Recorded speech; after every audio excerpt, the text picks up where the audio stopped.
Okay, so let's talk about lifestyle modification. Yeah. Okay, so I want to talk about two things. I want to talk about government subsidy, let's say, and the food pyramid, the original food pyramid, and how it was developed, because there's a story that'll curl your hair.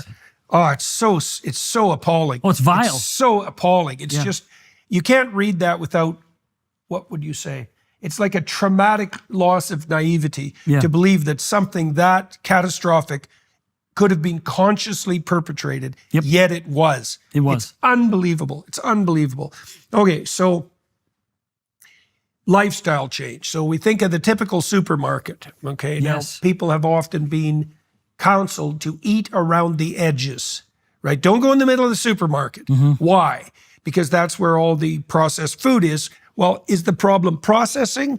I don't think the problem is processing. The problem is all processed foods are emergency, hypercaloric, glucose-centric foods. Right, so they should be, they're there like when you come across a beehive. They're not to eat every day. So you go around the edges and you eat. Well, and you tell me if you disagree with any of this, because we want to make it simple for people, right?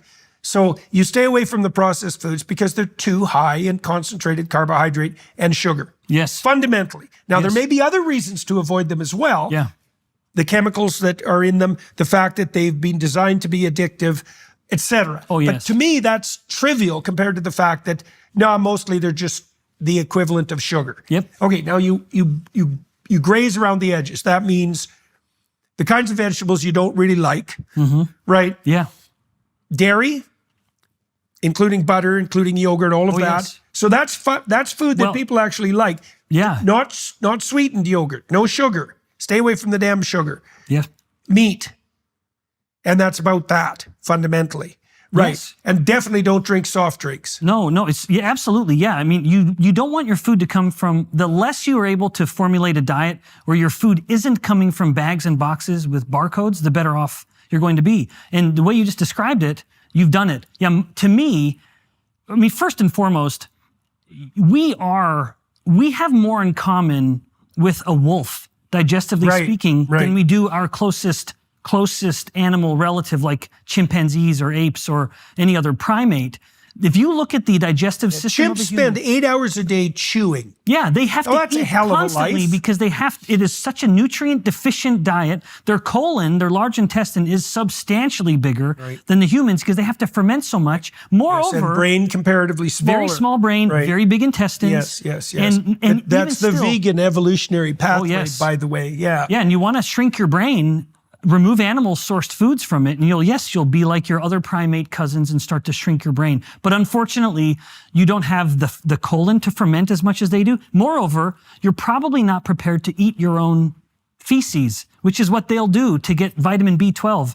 A purely plant-based diet is so deficient in nutrients, it is utterly incompatible with the human survival, let alone human reproduction.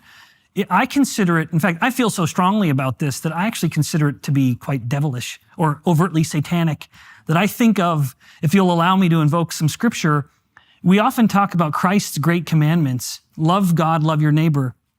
And yet there was a commandment that preceded those, which was God's commandment to Adam and Eve, be fruitful, multiply and replenish the earth. That was the first commandment.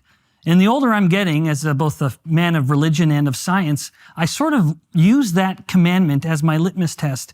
If this is an ideology or a principle or a practice that is going to make it harder for people to reproduce, there's something fundamentally then there's wrong something with it. wrong with it, and I must reject it. And so even when it comes to diet, reproductive capacity is species health across generations, right? It's the equivalent of health, except across generations. So obviously anything that's anti-reproduction in its essence is, there isn't anything more pathological. Yeah, whether you invoke God, whether the commandment to Adam and Eve, or whether you invoke evolution, whose great design is to just have an advantage to reproduce, you all come back to reproduction.